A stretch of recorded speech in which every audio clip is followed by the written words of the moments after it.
So, Mr. Ellsberg.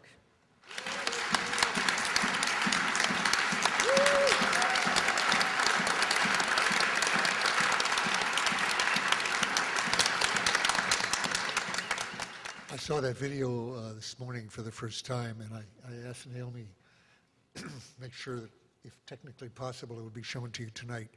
I take it that quite a few people had not seen the whole video or any part of it before. How many had not seen it before? Yeah, quite a few. Okay, you can see the whole thing. I think there's a 38-minute version. There's a long and a short, and if you go to collateralmurder.com or our site, freshjuiceparty.com, you can watch it. Yeah, you can look it up. Also, I would urge you to Google the names Ethan McCord and I think Josh Stieber, who was the one who spoke with him, on Google, and you'll see an incredible statement that they made to the Iraqi people after seeing the video, which of course Ethan was seeing himself in the video. And here in video, we watch him watching himself on a video. Well, actually, in Iraq, Bradley Manning, in the chat logs, which are the basis, the alleged chat logs, which the prosecution is treating as accurate, and I will do so tonight for purposes of discussion, though they have yet to prove it in court. Bradley Manning talks to Adrian Lamo, the man who informed on him in the chat log, and says how remarkable it was for him to see pictures of Ethan watching himself in the video that he says in the chat logs he had released in this, and that it made him actually feel very good to see the reaction now in the world to that video, actually having these experiences. Now, Josh Stieber was a man who was in the same helicopter unit as the action here. Though he wasn't in it that day, he was off, he wasn't part of that, but he knew that crew and he knew the action. And he was saying that this was an ordinary event, that it happened every day, essentially, this sort of thing. And McCord the same. Now remember, McCord, as you saw in the film, was in a ground unit that was a block or two away and approaching the scene at the time that the shooting occurred. So what you were witnessing was a helicopter crew witnessing on the ground, men in civilian clothes, one of whom, as you saw, was wounded. So he's in civilian clothes, wounded, and a block or so, minutes away from being secured as a prisoner or whatever, or taken care of, by ground units that were on their way to that unit. To kill him was murder. Not all killing in war is murder, but a lot of it is, and that was murder. When WikiLeaks gave the title Collateral Murder to that video, on which Brigitte, that you saw, worked a great deal to edit, that was a very controversial thing. They said it was being extreme, it was being prejudicial, editorializing, and but in any case, it was extremist rhetoric. It wasn't. That was murder. I was the battalion training officer for 3rd Battalion, 2nd Marines in peacetime, and I trained men on the laws of war, and there was no question at all that was very like shooting prisoners, shooting children, shooting civilians. That's a war crime, and it was murder. What happens to people who commit murder like that in the armed services? Well, we heard from Anne, who was 29 years in the Army, a colonel, criticizing military justice, if I heard you. I'm not misquoting you, but it sometimes is fair to a fault, you might say, almost a little too lenient, possibly, from my point of view, because one of the darkest episodes that I know of in Marine history in recent times was the murder of a couple of dozen people in Heredia by Marines, and I was very sorry to learn just recently, well, it was that they were from the 3rd Battalion, 2nd Marines, 3-2, my old unit. And not to go into the whole story, very briefly though, a squad under Sergeant Wuderick, Frank Wuderick, who's just got off trial, suffered an IED, an improvised explosive device, which killed one of their members, and in response went on a murderous rampage, starting with shooting down some 4 or 5 people in a taxi, or running away from a taxi, who had nothing to do with the incident, and then going into nearby houses, murdering everyone that they saw. Now, it was in semi-darkness at that point, so one of the men testified, I noticed that really it was quite dark and they were shooting at silhouettes. Well, some of the silhouettes were quite small silhouettes, 2, 3 years old, 4 years old. One was a silhouette of a 76-year-old man, but he was in a wheelchair, crippled, an unusual silhouette. Other people murdered in their beds. The silhouettes were murdered in their beds. Hot. Terrible, terrible episode, covered up at every level of the Marine Corps, I'm sorry to say, shockingly. The Marine Corps chain of command should have been stripped from top to bottom with the people who did that cover-up on that. And it so happens that today I read an email from you, Ann. I was thinking about it, I forgot it was from you, on Heredia. And giving, I'd never seen this before, the names and ages. Where did you get those, actually? I never saw them. On one of the websites. It's From the trial, maybe? it's part of a trial, and Yeah. and the whole article is about tragically all the Marine incidents that have been happening, and Heredia being the last one, 24 murdered, and no one really held accountable. This Frank guy got 30 days. In his squad, the other 6 people who were originally indicted were each, a couple were acquitted, others were removed, released on grounds of immunity so they could testify. Finally, the man in charge who had said, shoot first and ask questions later, Frank Wuderick, was just about to go on trial, and suddenly, this is years after the incident now, given a plea bargain instead of going on trial, instead of hearing these witnesses, which are lined up to do it, a plea bargain which subjected him at most to a lowering in rank, and I think possibly 3 months in jail. But when it came then to, that was the maximum in the plea bargain, but when it came to it, the general in charge decided that was too much. Not only did he not get a day in jail, and he was then lowered in rank to private, I think I read today, was it in your thing, that was rescinded. That means he kept his rank? Now, I think he was reduced in rank, but his pay was not taken from him. His pay was not taken from him, yeah, right. So the Iraqis are upset at this American justice. Well, it occurs to me that you mentioned, Ray, that I was a Marine.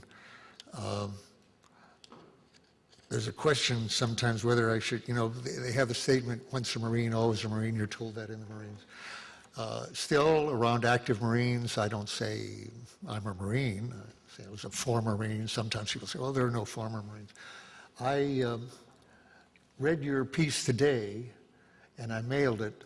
I forwarded it to my old company commander, J.W. Peyton Robertson, who retired as a colonel, and I sent it to a major general retired that I know. I sent your piece. And I said, what happened at Heredia and the cover-up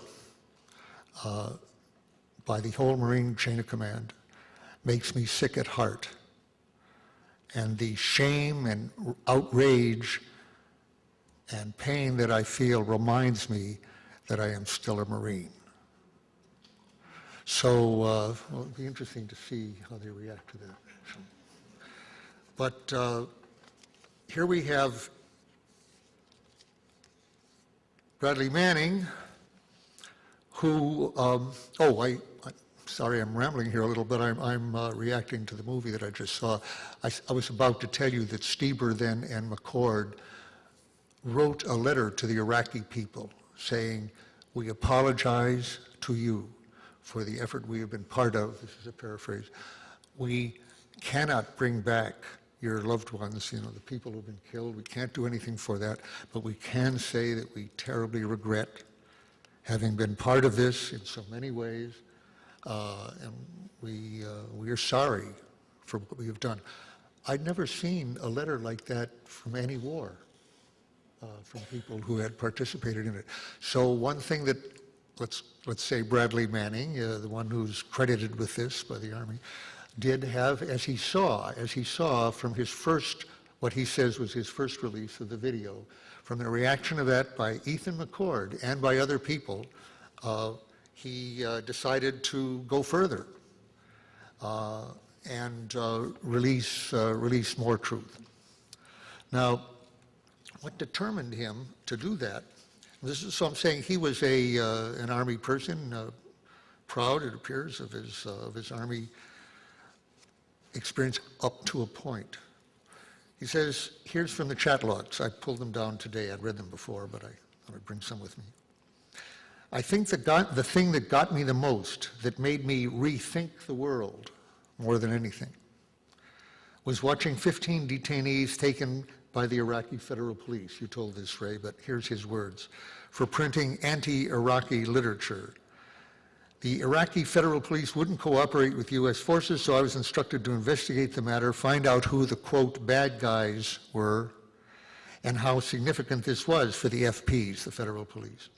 It turned out they had printed a scholarly critique against Prime Minister Maliki.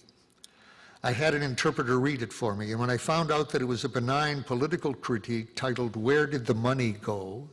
It's our money, by the way. And following the corruption trail within the PM's cabinet, I immediately took that information and ran to the officer to explain what was going on. That's speaking truth to power, right? His superior. He didn't want to hear any of it. He told me to shut up and explain how we could assist the federal police in finding more detainees who he knew were going to be tortured. How did he know that, by the way? Well, from the Iraqi war logs that he released, or that someone released, and that they charged Bradley Manning with releasing, there's something like 1,000 incidents in those many thousands of people reporting up the chain of command, speaking truth to power, that these people were being tortured and were going to be tortured. For us to turn them over to someone going to be tortured is as criminal as torturing them ourselves. It's not something that you just,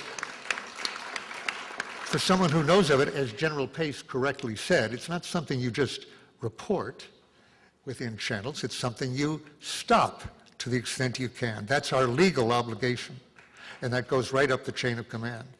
Instead, in every case, and we wouldn't know this if we hadn't seen this huge pile of material that was given to WikiLeaks, the Iraq war logs, in every case, the order comes back, do not investigate further. Now that is an illegal order. It's blatantly criminal order. It is meant to be disobeyed under the Nuremberg principles, in theory, and the principles that I spent a little time out of all the training as a training officer inculcating.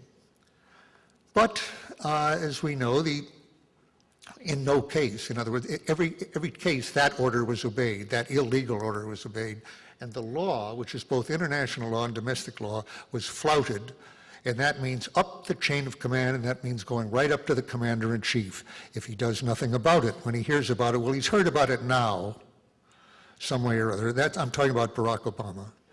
And has he investigated? Has he done anything about it, as is his legal ability, his legal obligation to do? No. He could be tried at the International Court of Justice for this if you could get him there, as much as anybody else. And to this day, nothing has been done on this. I've always been dubious about I think it's a Quaker phrase, speaking truth to power, because power is, I think Noam Chomsky's pointed out, power generally knows the truth, actually, whatever it is they say. what they want from you is to keep it to yourself, keep it within the system. Don't wash our dirty laundry in public. What Cindy Sheehan did was not cheek booth to power in the Oval Office silently, or even in Crawford, Texas. She spoke to the president through the public and through the media and in front of everybody, which is the way it should be done. Tom Drake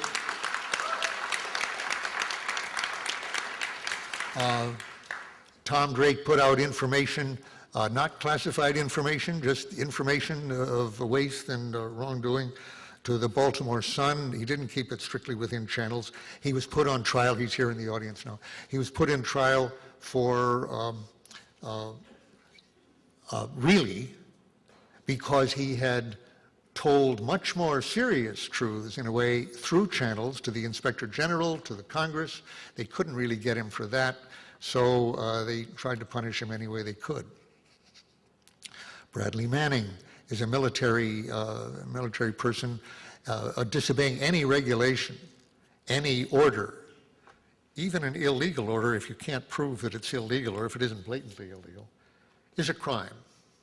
You pick up the cigarette, no, you've committed a crime. That's not true for a civilian. So he's in a situation where it will be rather amazing if they can't prove some violation of regulations against him, where they're so determined to do so. The president, you heard here, said, if you could make it out, I couldn't too much on this, but thanks to Naomi, is the man here who asked him that question?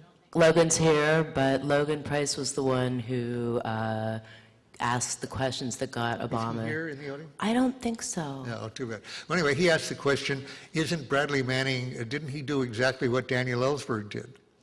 And the president's answer was, I don't know, I didn't see that, I don't know if you could hear that. The answer was, Daniel Ellsberg's material was classified on a different basis, which is true, actually, he was right. Mine was top secret entirely. And Bradley's was at most secret, mostly unclassified, but largely at the most secret. So he was right about that. Incidentally, a point that I really haven't heard, Bradley's often accused of having been indiscriminate in his release, of dumping out everything that was within his reach, just dumping it out whether he'd read it or not. Very little attention. I've never seen anybody mention, I was going to say to both of you, reading in the pre-trial thing, he had been working in what's called a sensitive compartmented intelligence facility, a SCIF, S-C-I-F. So as you know, and maybe some other people here know, Tom Drake knows, that means that nearly everything he was dealing with was higher than top secret. It was communications intelligence, sensitive intelligence of various kinds. He had an all-source clearance, you know what that means. And at the very least, most of what he was dealing with would be top secret, none of which he chose to put out. So the idea that he was indiscriminate in what he put out, maybe he should have put out a lot more if he could have, or whoever it was, but he showed extreme discrimination. He showed only secret, and by God, that was damning enough of what he put out. Okay, so he saw this, and that wasn't the whole thing, though. As came out at the pre-trial, all the people in his SCIF had been shown this video. Remember this? I was struck by that. The intelligence officer had showed it. It isn't quite clear why she said, why she chose, it was a woman, to do this. But they all stood around. You saw it. One of them decided eventually to share it, to put it out. It wasn't, by the way, classified, it turned out. But Reuters, interested in how their two people had gotten killed, asked, and knowing that there were helicopter video films of this, asked twice, several times, actually over a 2-year period, for that on a Freedom of Information Act request, and were refused. No one, as far as I know, has looked into the question of who refused that request, on what criteria was it refused, and what has been done to them for refusing it to Reuters.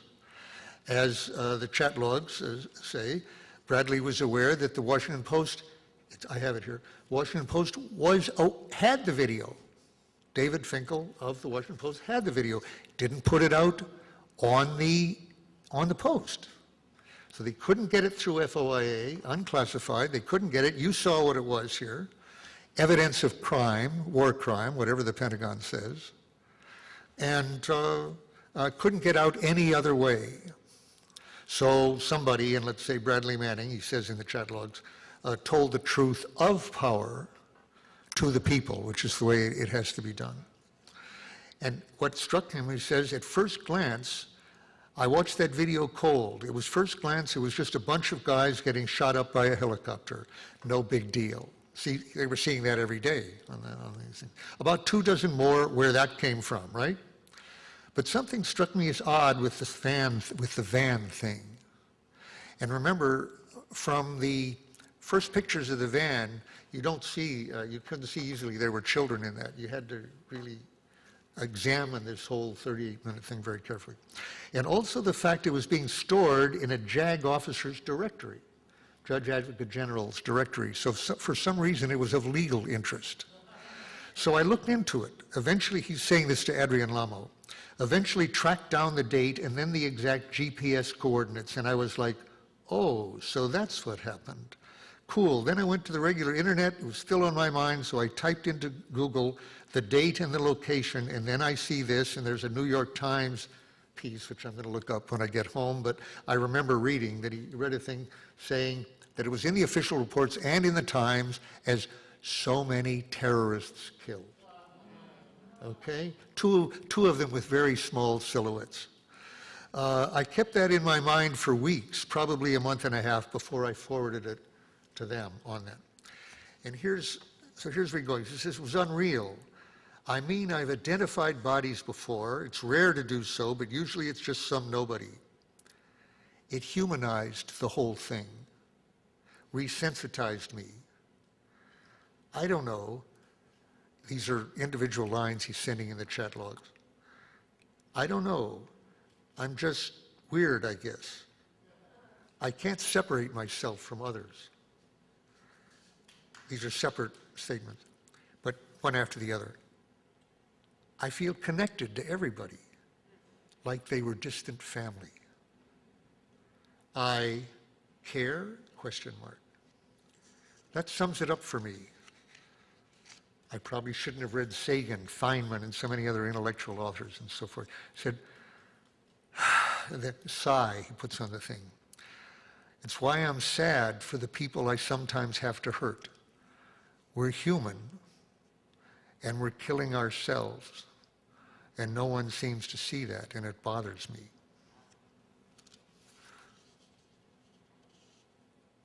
Killing ourselves?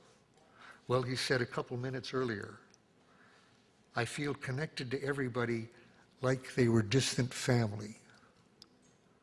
Remember when he first starts looking into it, the intelligence report about the Iraqis, and he puts these in quotes himself, I was looking for the bad guys,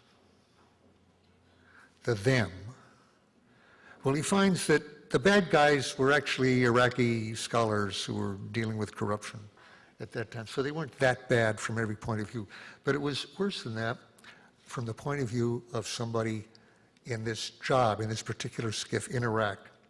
And that was that this man came to feel that he was related to them, that they were family, distant family, amazing, because they were human.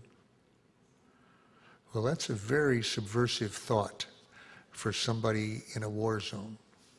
A war zone, by the way, that became a war zone by U.S. crime against the peace, by straightforward aggression, by war criminals, by the aggressors named Bush, Cheney, Rumsfeld, Power, and a lot of other people, and with the misinformed support of most of the Congress, the House, the media, and the people. But, as I said, he saw the video from his little Quonset hut. He read the reports. He said, "I think I've been traumatized too much by reality to care about the consequences of shattering the fantasy."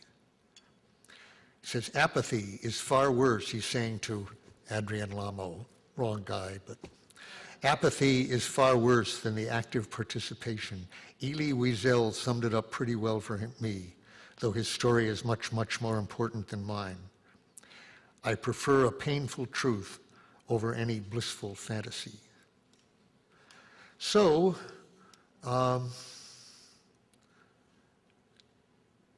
he's a hero of mine. You've been hearing he's a hero. Well, yeah. He did what he should have done. He did what he should have done, but that's very, very, very unusual in this situation. And he says, God knows what happens now. Hopefully, he says to Adrian Lamo, hopefully worldwide discussion, debates, and reforms. If not, then we're doomed as a species.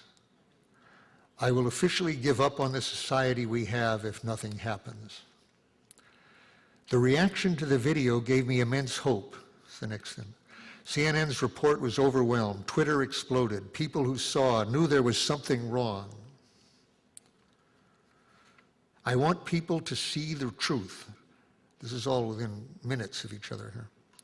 I also reason as to why I want people to see the truth, regardless of who they are, because without information, you cannot make informed decisions as a republic. If I knew then what I knew now, kind of thing, or maybe I'm just young, naive, and stupid. Adrian Lamo, which do you think it is? I'm hoping for the former, that's young and naive. It can't be the latter, that he's just stupid in doing his reaction. Because if it is, we're fucking screwed as a society. And I don't want to believe that we're screwed. So what can we do for Ethan McCord, I was going to say, what can we do for Bradley Manning? I'm going to assume that it was Bradley Manning who wrote those sentences. What we can do for him is to participate in worldwide discussion, debates, reforms, occupation, civil disobedience, nonviolent, truthful resistance.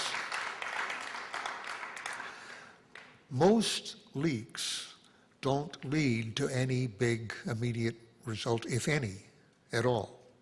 And if they're found out, the price is very high in general. The Pentagon Papers provoked a lot of discussion and debates, and even some reforms, but not change in U.S. policy at the time. The war got bigger, went on and got bigger. Bradley Manning, whatever got through to him, and limited, no doubt, but eventually apparently he did get to see a certain amount of television, and his lawyer would bring him email and so forth to him. Saw not only a reaction to the video in this country, and a lot of bad reaction to him and what he'd done, as you saw, traitor, treason, kind of stuff I heard a lot 40 years ago. He also saw a reaction in Tunisia, of which his release and Julian Assange's distribution of it, and not only to the American press, but to the foreign press, which Assange insisted on, to the irritation of the English-speaking press, of the Times and the Guardian. He insisted on bringing in Le Monde because he said he wanted Assange, he wanted the Francophone world to hear this. And one of the cables, in the State Department cables now, what he's most criticized for releasing indiscriminately 250,000 cables and so forth. One of those cables, actually several of those cables, were translated by Le Monde into French, distributed in Tunisia, and didn't give Tunisians the first awareness that their government was corrupt. They knew that. But the awareness that the Americans were fully aware of this in detail. that they were being watched in their corruption and felt condescended to, feel contemptuous. But in particular, the impression was given, if the U.S. knows this, and the world knows that the U.S. knows this, maybe the U.S. cannot support Ben Ali in repressing an occupation violently. Maybe the U.S. will be restrained from giving its full support to Ben Ali this month the way they have for the years and years and years before this. And we can get away with it. That didn't create the occupation in Tunis Square, or their Tahrir Square, immediately, overnight, but it did create a Tunis Leaks website and was widely distributed and caused a great discussion in Tunis until one other person sacrificed himself. And that was Mohammed Bouazizi, who in protest against the corruption he was directly experiencing, the same kind of stuff reported in the WikiLeaks cables, burned himself to death. And when people rallied in his support, they were fired on, and that snowballed immediately, the repression immediately. And thus, two people, Bradley Manning, let's say, Mohammed Bouazizi, one can say Julian Assange, Le Monde put them into this. Those people contributed to the overthrow, non-violently, of a long-term oppressive, corrupt dictatorship, which the U.S. had supported up till that moment. That, of course, as we know, led immediately and directly to the imitation of the nonviolent and absolutely nonviolent occupation of Tahrir Square in Cairo, which very soon toppled against the will of the United States another dictator, Mubarak. And just to show how these personal things, the guy that Obama sent over there, Frank Wisner, former ambassador to the area, sent over to convey our real feelings to Mubarak, was reported, well, I happen to know him very well from Vietnam. He was a young political officer in Vietnam when I was there in 65, 66. He was a good guy then, and maybe a good guy now, but what he had to say to Mubarak was, at the last moment, stay, don't leave. That's the message he conveyed. And despite that, Mubarak had to go. So Bradley Manning has seen a kind of response to it which I did not see with the Pentagon Papers, which I think no one has ever seen with a leak in terms of a vast societal change. Really, any kind of an immediate effect like that, even a small one, would be almost unprecedented. And here was an immense change, worth someone's life, worth life in prison for Bradley Manning. I am sure he thinks so. And if he spends a long time in prison, it will really reflect a couple things, and one of them is his refusal so far to cooperate with the government in getting Julian Assange into the same position he's in. I have little doubt that he could, one way, and probably the only way, he can really cut his prison sentence down markedly, would be if he simply did what his lawyer Coombs has said they've been trying to get him to do for 2 years now, and that is to cooperate, turn state's evidence, testify against anybody else he worked with, such as Julian Assange, and help Julian Assange get into solitary confinement. And he has clearly been unwilling to do that. Now,